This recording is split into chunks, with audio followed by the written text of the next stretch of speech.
सर्वप्रथम आपण टाकणार आहोत तेल. तेल छान तापलं की आपण त्यात मोहरी टाकणार आहोत. मोहरी तडतड झाली की त्यात आपण जिरे टाकणार आहोत.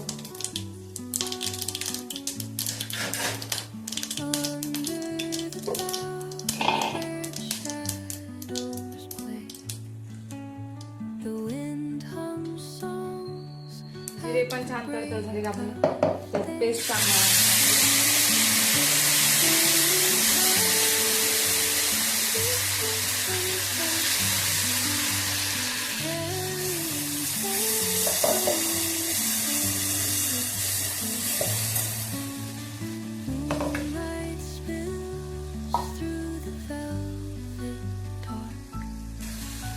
आपलं छान असं मिरची, लसूण, अद्रक आपण जी पेस्ट केलेली ती छान अशी परतली. त्यात आपण आता टाकणार आहोत आपलं दही आणि दह्यामध्ये थोडं बेसन तिथे ॲड करून मी ते मिक्सरला वाटलेलं आहे.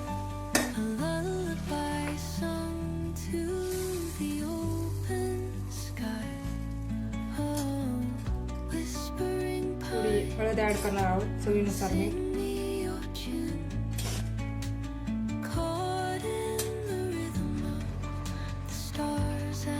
आणि फुगूपर्यंत छान असं गॅसवर मंद आचेवर ठेवणार आहोत म्हणजे आपली कढी खूप छान असणार आहे.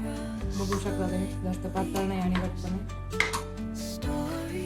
कढी अशी सारखं ढवळत राहावं लागते नाही तर कढी आपली फाटायची शक्यता आहे. त्यामुळे सारखं त्याला हलवत राहायचं, सारखं त्याला हलवायचं. बघू शकता आपली कढी छान अशी फुगली आहे.